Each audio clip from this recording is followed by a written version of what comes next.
Hey guys, it's Right Hand Man from the Final Fantasy Brave Exvius subreddit. This guide is a visual guide for the trial of Antenolla that I just put the guide up for. I figured I'd go ahead and make a video because since while I can't do it turn by turn, kind of getting a feel for it by watching me clear it should help. As I said in the guide, you should bring a friend point unit as your companion. You mainly just want a unit that will die in one turn, and you'll just be bringing whatever Noctis you have available through the thread to clear the actual trial. So as you can see, this is the Noctis build. It doesn't have that much attack, and that's mainly because it's single wielding.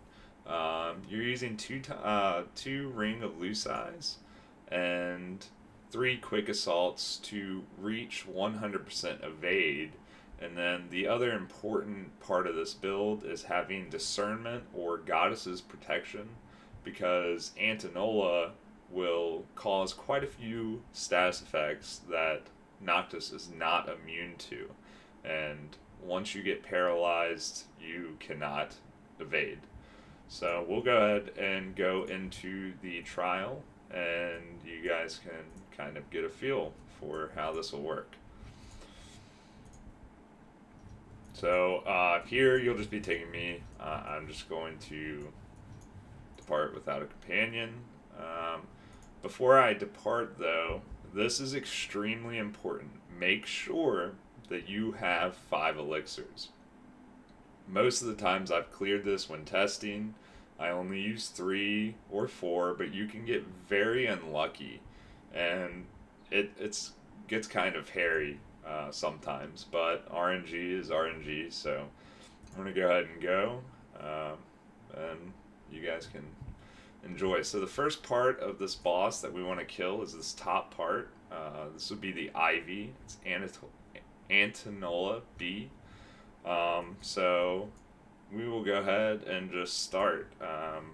I honestly sometimes suggest using cover first, but realistically, you just want to damage this unit as quickly as possible, because once you start damaging the Ivy, you the Ivy's entanglement will actually start doing less damage to you. So if you're not doing a damage ability to the Ivy, its damage is doubled with entanglement. It will go from 1.1k to 2.2k. So you just want to make sure that you're just constantly knocking away using point warp at the Ivy. And as you can see, I'm taking about 2.3k damage a turn, and as long as you have fairly good luck with getting Noctis to heal himself, you can just keep on point warping. As long as you're damaging, this is enough health to keep on point warping. Unless something extremely random happens, you will be perfectly fine doing that. So as you see, I'm now low. If I don't get enough holies here, which I did, I would have to use an elixir. So if I did not have the 50 mana it takes to point warp right here, it would be kind of hairy.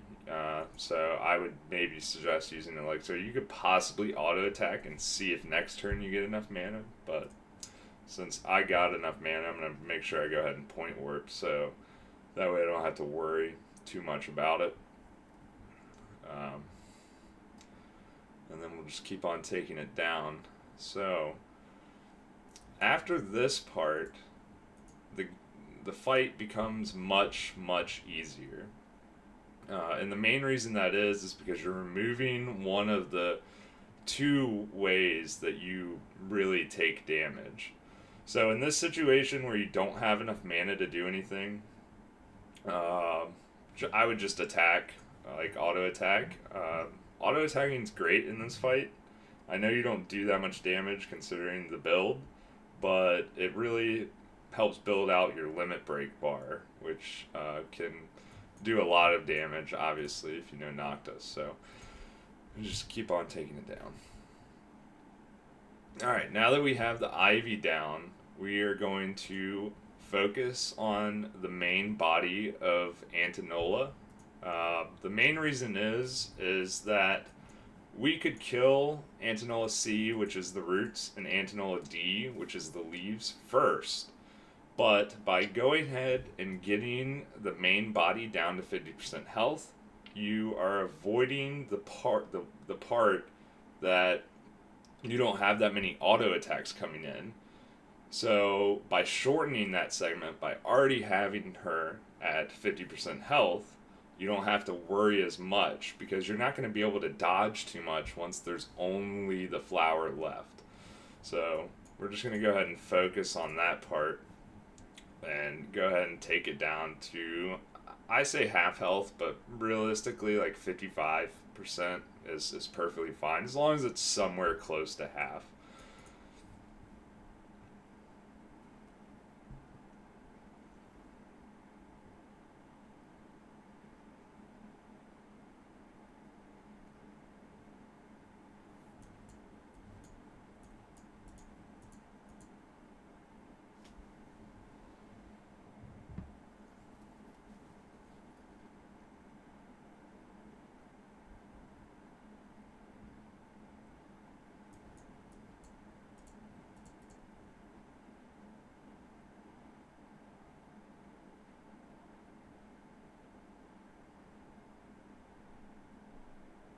Alright, so now that I've got Antenolla down to a little over half, I know that's closer to 60%. We're going to go ahead and switch our focus over to the roots here, Antenolla C. And then, this also can get hairy. So my suggestion would be to keep on auto attacking since you're really not going to take that much damage at this part. So I would just keep on auto attacking and building up your limit break. And you can mix in warp breaks to kind of get it down. But as soon as you get near half, you want to make sure that you have your limit break. And the main reason that is because after you hit half health on the roots portion, it will start casting nutrient absorption, which is basically like entanglement. It will cause you to take a significant amount of damage. And since you don't have this extra unit that we killed, you won't be able to dodge as often as you would. And that makes it somewhat more dangerous. And so we're really just trying to make sure that we minimize our risk. So we'll just keep on bringing this down. And when you get near half, you want to make sure that you've broken this because your limit break will do that much more damage. Alright, so you just saw nutrient absorption come up. You didn't cast pollen that turn, so I got fairly lucky. But I also did not dodge. So I didn't really get any health back. And this can be a problem. So I am going to go ahead and point warp. I know I said after you get half health you want to limit break, but in a situation like this, you want to make sure that you're playing it safe. Because there is a good chance that next turn I'll get misses and I'll be able to go ahead and limit break right here. This run's going very smoothly, which I'm kind of happy about since this is the video. But you can see that it did about a third of its health. And right now it's not using the nutrient absorption, which is kind of weird. But make sure you just play it safe. That's what this fight and clearing it with just one unit is about. As you can see here, I really went down low. And I only healed once, but so we'll go ahead and point warp again to kill this and make sure that we have health. And now you only have the main body of the flower left and the leaves, which are down here, Antenolla D. This part will also, at 50% health, start casting nutrient absorption. So you want to make sure that you auto attack to build your limit break back up and just make sure that you can do it all in one burst. It makes it much, much easier. Uh, so, gotta admit, I don't make many videos, and just talking randomly feels awkward, but I hope you guys appreciate it.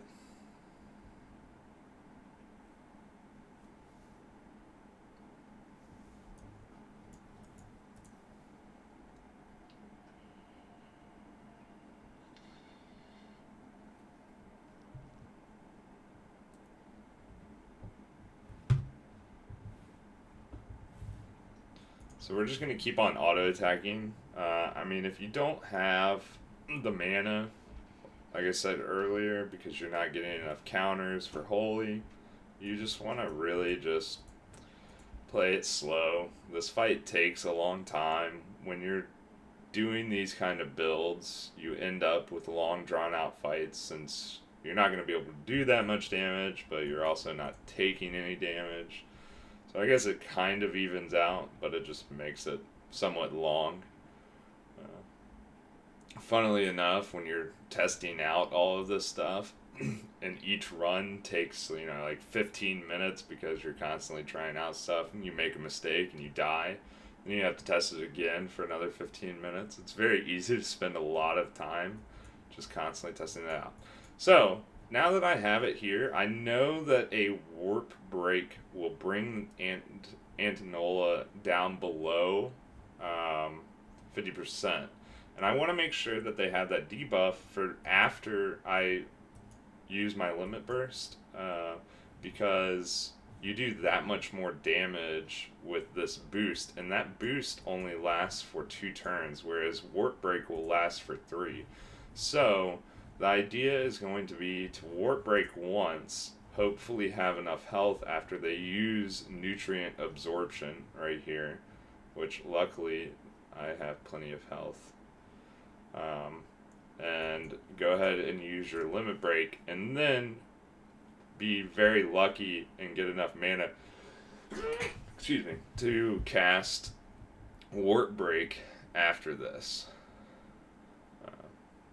And of course I didn't get any holy counters, so we will just auto attack. But you can see that the auto attack did just as much damage as the warp break would have if you did not have this boost. So it does make quite a bit of difference. Now I've lost both of them. So this is a very hairy part. You can see I'm taking 1,000 damage from nutrient absorption, 1,000 damage from pollen. I cannot do anything in this situation other than use an elixir, which, like I said, this run's been extremely lucky. If you get in this situation at any point in the fight, anywhere realistically below 3,000 health, you want to make sure you use an elixir. So we'll go ahead and do that, and just hope that I will not, end up in that situation again. If you do and you can't heal, now that we have the mana, because thankfully they didn't use Vampire, which will suck away your mana, you just keep on spamming Point Warp to kill this last part. So Vampire is going to take all our mana, and see, now I'm in this situation again. So I'm going to have to use, yet again, another elixir. And this is where I said, if you have really bad RNG, you could go through all 5 of your elixirs, and it makes this part very irritating. So we'll just, Point Warp for our last little bit. It'll make sure we're at full health when we start taking down the main body of the flower. So now you've killed all of Antenolla's arms. We'll start on the main body, which we already got down to half. As long as you have enough health to survive, 1,500 health is enough to survive. As you can see, I'm taking 1,000 damage. You can pretty much just auto. Your heal will heal for 7 to 800 damage, and you really just want to avoid using all of your elixirs if you can, because Vampire will take away your mana, and that's going to make it extremely hard. So in this situation, yet again, I'm going to need to use another elixir. This is a kind of a painful part of the fight, And the reason that is because you only get hit 3 times. One of those is a magic damage, which is pollen, and so only 2 attacks that Antenolla does at this point will actually make you get your counters, which heals you and gives you MP. So you just need to make sure that you play it safe. Hope she doesn't use vampire, so you can keep your mana. It obviously helps quite a bit, but Prismatic Spore says on the wiki that it is magic damage, but as you saw, I took that 1,000 damage that Pollen did, but Prismatic Spore did not do any damage. But now we are pretty much in the clear, so we'll just keep on using Point Warp until Antenolla is dead. And you have cleared Antenolla. So good luck. I hope my video wasn't too bad, and I'll catch you guys later. Bye.